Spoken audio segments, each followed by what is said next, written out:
Hello friends, welcome to Banu Saraswathi அடைசல். வாங்க இன்றைக்கி பாய் வீட்டு மட்டன் பிரியாணி எப்படி பண்ணுறதுன்னு பார்க்கலாம்.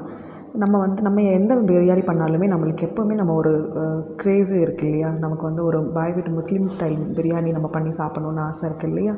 அது எப்படி பண்ணுறதுன்னு இன்றைக்கி பார்க்கலாம். இப்போது நான் ஒரு கொஞ்சமாக பட்டை, லவங்கம், ஏலக்காய் எடுத்து நான் அதை பிடிச்சி அரைச்சி எடுத்து வச்சுருக்கிறேன். இப்போ ஒரு 600 கிராம்ஸ் நான் மட்டன் எடுத்து அதில் 1 டேபிள் ஸ்பூன் உப்பும் 1 டேபிள் ஸ்பூன் இஞ்சி பூண்டு பேஸ்ட்டும் போட்டு நான் ஒரு 2 விசில் விட்டு மூழ்கிற அளவுக்கு தண்ணி மட்டும் வச்சு நான் வேக வச்சு எடுத்துக்க போகிறேன் குக்கரில். ரொம்பவும் கொலைய விட்டுறக்கூடாது, 2 விசில் மட்டும் போதும். இப்போ தண்ணி கறி மூழ்கிற அளவுக்கு மட்டும் வச்சு நான் 2 விசில் வச்சு எடுத்துக்கிறேன். இப்போ இந்த பிரியாணி செய்கிறதுக்கு நான் இன்றைக்கி 1/2 kg செய்ய போகிறேன். ஸோ அதனால் நான் அதுக்கு 50 கிராம் இஞ்சியும் 50 கிராம் பூண்டும் எடுத்து க்ளீன் பண்ணி வச்சுருக்கேன். ஒரு 4-5 பல் முந்திரி பருப்பு, 4-5 பல் பாதாமியும் எடுத்து நான் ஊற வச்சுருக்கேன். இப்போது நான் அந்த பட்டை, கிராம்பு, ஏலக்காவெல்லாம் நான் பொடி பண்ணி வச்சுருக்கிறேன்.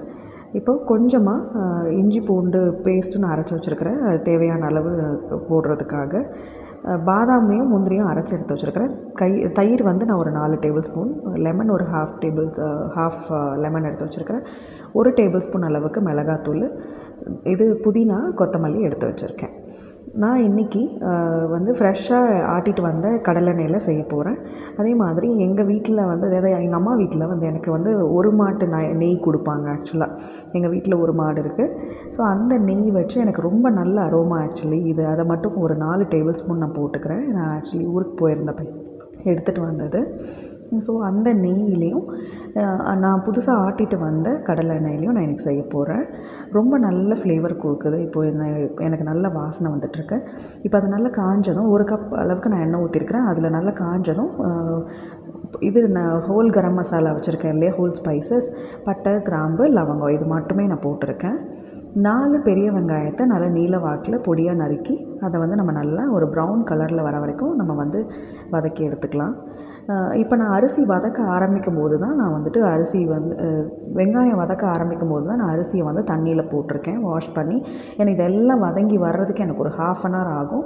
ஸோ நான் எப்போவுமே அடுப்பில் குண்டா வச்சுட்டு தான், பிரியாணி குண்டா வச்சுட்டு தான் நான் வதக்க ஆரம்பிச்சுட்டு தான் அரிசி கழுவி இப்போ தண்ணியில் போடுவேன். அந்த டைமுக்கும் நமக்கு ஊறுறதுக்கும் சரியாக இருக்கும், அரிசி ஊறுறதுக்கும் சரியாக இருக்கும். இப்போ வெங்காயம் ஓரளவுக்கு கரிஞ்சிடாமல் நல்லா பொன்னிறமாக நம்ம வதக்கி எடுத்துக்கலாம். வெங்காயம் நல்லா வதங்குற அளவுக்கு நம்மளுக்கு டேஸ்ட் இருக்குது. இப்போது நான் இன்றைக்கி 5 டம்ளர், என்னோடய சின்ன டம்ளரில் 1/2 kg ரைஸு மொத்தமாக. ஸோ அது எடுத்துருக்கிறேன். அந்த இதுக்கு நான் 5 பச்சை மிளகாய் போட்டுக்கிட்டேன். புதினா, கொத்தமல்லியும் போட்டு இதுலேயே நான் நல்லா எண்ணெயிலே வதக்கி எடுத்துக்கிறேன். 50 கிராம் பூண்டும் 50 கிராம் இஞ்சியும் எடுத்து நான் நல்லா வதக்கி அரைச்சி நல்லா எடுத்து வச்சுருக்கிறேன். அதையும் இப்போ இதோடு சேர்த்து நல்லா பச்சை வாசனை போகிற வரைக்கும் வதக்கி எடுத்துக்கலாம். ஒரு 600 கிராம்ஸ் நான் மட்டன் எடுத்துருக்கேன். அதுக்கு நான் மட்டனில் இப்போ நல்லா வெந்து வந்துடுச்சு எனக்கு. அதை தண்ணியிலேருந்து தனியாக எடுத்து வச்சுக்கிறேன். தண்ணி அளவையும் நம்ம சமமாக அளந்து எடுத்து வச்சுக்கலாம். இப்போ தக்காளி 2 தக்காளி நீல வாக்கில் நறுக்கி வச்சுருக்கேன். இப்போ அதையும் போட்டு நம்ம நல்லா வதக்கி எடுத்துக்கலாம். கொஞ்சமாக மட்டும் உப்பு போட்டு தக்காளி வதங்குற அளவுக்கு மட்டும் தட்டு போட்டு மூடி வச்சு நம்ம நல்லா வதக்கி எடுத்துக்கலாம். இப்போ 5 டம்ளர் பாஸ்மதி ரைஸ்க்கு நான் எவ்வளோ தண்ணி எடுத்திருக்கேன்னா 1க்கு 1.5 தண்ணி எடுத்துருக்கிறேன். மொத்தமாக 7.5 டம்ளர் தண்ணி எடுத்திருக்கேன் நான் இன்றைக்கி.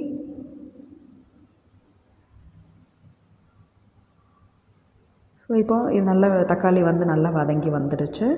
இந்த சமயத்தில் நம்ம அடுத்த ஸ்பைசஸ் அடுத்ததெல்லாம் நம்ம ஆட் பண்ண ஆரம்பிச்சுக்கலாம். இப்போ நான் வேக வச்சுருக்கிற மட்டன் பீசஸை இதோடு சேர்த்துக்கிறேன். இது நல்லா வதங்கி வந்ததும் நம்ம என்ன பண்ணுறோன்னா மட்டன் பீஸஸ் சேர்த்துட்டு கொஞ்சமாக ஒரு பாதி 1 டேபிள் ஸ்பூன் அளவுக்கு மட்டும் நான் பட்டை, கிராம்பு, ஏலக்காய் எடுத்து நான் மிக்சியில் நல்லா பொடிச்சு வச்சுருக்கிறேன். நம்ம ஹோல் கரம் மசாலா தனியாக போட்டிருக்கேன். இது ஃப்ரெஷ்ஷாக கிரைண்ட் பண்ண கரம் மசாலா. ஸோ இதை நான் இதில் போட்டு 1 டேபிள் ஸ்பூன் மிளகாத்தூள் போட்டு, உப்பு போட்டு, தயிர் இதையும் சேர்த்துக்கிறேன். 4 டேபிள் ஸ்பூன் தயிர், இதெல்லாம் சேர்த்து நல்லா கலந்து விட்டுக்கலாம். நம்மளோட மிளகாத்தூள் என்ன கலரில் இருக்கோ அந்த கலரும் கொஞ்சம் நமக்கு வந்து அந்த பிரியாணியோட அந்த கலர் கிடைக்கும்.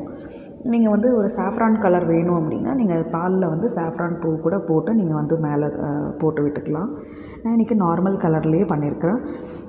இப்போ வந்து நான் அந்த அரைச்சி வச்சுருக்கிற பாதாமும் முந்திரியும் பால் இருக்குது இல்லையா, இப்போ அரைச்சி வச்சுருக்கோம் இல்லையா மிக்சியில், ஊற வச்ச தண்ணியிலே அரைச்சி வச்சுருக்கிறேன். அந்த தண்ணியும் அந்த பாதாம் மிக்சரையும் நான் போட்டுக்கிறேன். பாதாம் முந்திரியை அரைச்ச மிக்ஸியும் நான் போட்டு இதில் ஒரு நட்டி ஃப்ளேவரில் நம்மளுக்கு ஒரு நல்ல ரிச் லுக்கில் ரிச் டேஸ்ட்டில் இருக்கும்.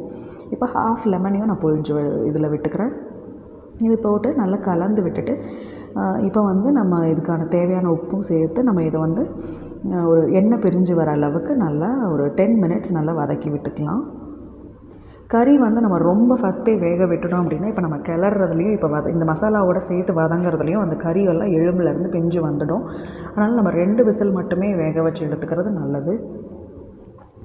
இப்போ நான் 5 டம்ளர் என்னோடய டம்ளர் அரிசியில் வந்து நான் 5 டம்ளருக்கு வந்து 7 டம்ளர் தண்ணி எடுத்துருக்கிறேன்.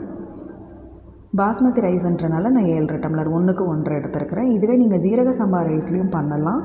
ஜீரக சம்பா ரைஸ் எடுத்துக்கிட்டிங்க அப்படின்னா 1க்கு 2 தண்ணி வைக்கணும், 2 டம்ளர் தண்ணி வைக்கணும். நான் ½ அன் ஹவர் பாஸ்மதி ரைஸை ஊற வச்சு எடுத்துக்கிட்டேன். எனக்கு இதெல்லாம் வதங்கி வர்றதுக்கு எனக்கு கரெக்டாக இருந்துச்சு அரிசி ஊறின டைமுக்கும். ஸோ இப்போ வந்து இந்த மூடி போட்டு நம்ம தண்ணியை நல்லா கொதிய விட்டுக்கலாம். இப்போ உப்பெல்லாம் பார்த்து செக் பண்ணிவிட்டு எந்த அளவுக்கு இருக்குன்றதை பார்த்துட்டு நம்ம ஈவன் காரம் கூட தேவைப்பட்டுச்சுன்னா நீங்கள் போட்டுக்கலாம்.